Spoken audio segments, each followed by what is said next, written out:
حضرت مفتی تقی عثمانی دامت برکاتہم نے ایک کتاب میں لکھا ہے واقعہ. وہ فرماتے تھے کہ ایک زمانے میں ایک آدمی تھا جو بہت طمع تھی اس میں. اس کا نام تھا اشعب طامع.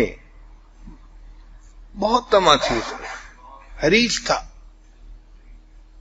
چنانچہ وہ جس جگہ دیکھتا کہ شادی کی دعوت ہے تو خود ہی پہنچ جایا کرتا تھا. اب خود ہی پہنچ جانا یہ بھی برا ہے، بن بلائے پہنچ جائے، مان نہ مان میں تیرا مہمان.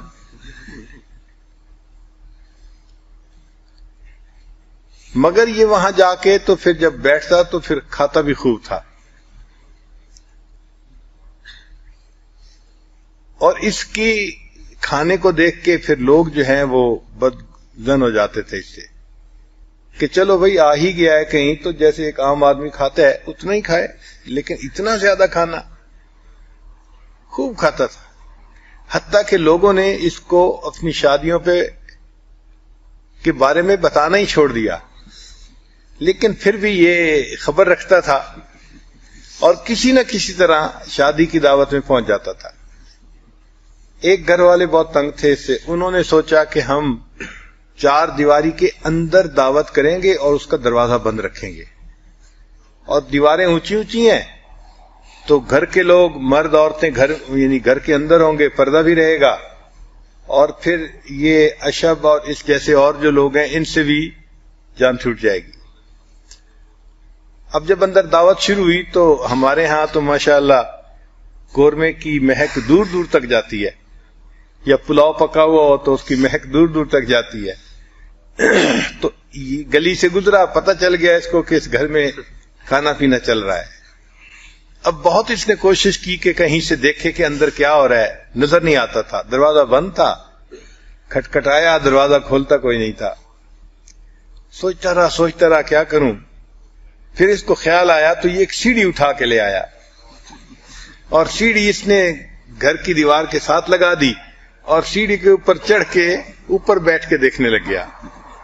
اب گھر والوں کو برا لگا کہ کھانے میں مرد بھی ہیں، گھر کی عورتیں بھی ہیں، اور یہ صاحب جو ہیں یہ دیوار کے اوپر بیٹھے ہوئے سب کو دیکھ رہے ہیں. تو ان میں سے کسی نے اس کو ڈانٹا کہ بھئی پردے دار عورتیں ہیں، تم کیا بدتمیزی کر رہے ہو، کیوں یہاں بیٹھے ہو. تو جب اس نے ڈانٹا تو اس نے جواب دیا کہ وَمَا لَنَا فِي بَنَاتِكَ مِنْ حَقٍّ وَإِنَّكَ لَتَعْلَمُ مَا نُرِيدُ. کہ میرا تمہاری گھر کی عورتوں سے کوئی واسطہ نہیں ہے، تمہیں پتہ ہے میں جو چاہتا ہوں.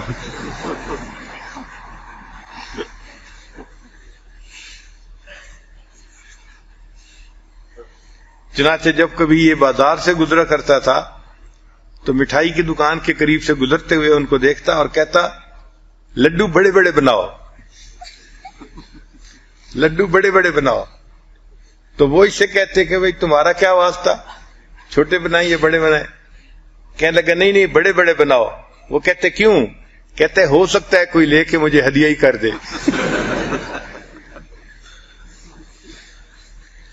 تو بھئی اگر کوئی لے کے مجھے ہدیہ کرے گا تو پھر بڑا لڈو میرے ہاتھ آئے گا نا. تو یہ ایسا طامع تھا. چنانچہ ایک مرتبہ لڑکے گلی میں کھڑے تھے، کھیل رہے تھے، تو اس نے ان کو بلایا اور کہا کہ تمہیں پتہ ہے کہ سالم بن عبداللہ چیزیں تقسیم کر رہے ہیں. سالم بن عبداللہ بہت نیک شخصیت تھے اپنے وقت کی، اور اللہ کے راستے میں خوب خرچ کرتے تھے، غریبوں میں بچوں میں خوب تقسیم کرتے تھے چیزیں مال. تو اس نے جب سالم بن عبداللہ کا نام لیا تو بچوں نے ان کے گھر کی طرف بھاگنا شروع کر دیا، کوئی ہم بھی جاتے ہیں اگر چیزیں وہاں تقسیم ہو رہی ہیں. اچھا بچے بھی بھاگتے رہے، یہ بھی ساتھ ساتھ بھاگتا رہا ان کے. جب وہاں ان کے دروازے پر پہنچے تو وہاں کوئی چیز تقسیم نہیں ہو رہی تھی. تو بچوں نے کہا کہ اشب تم نے جھوٹ بولا. کہنے لگے ہاں میں نے تمہیں ٹالنے کے لیے کہہ دیا تھا کہ سالم بن عبداللہ چیزیں تقسیم کر رہے ہیں. انہوں نے کہا اچھا ہمیں ٹالنے کے لیے کہہ دیا تھا، آپ ہمارے ساتھ بھاگ کے کیوں آئے؟ کہنے لگے مجھے خیال آیا ہو سکتا ہے تقسیم کر رہے ہوں.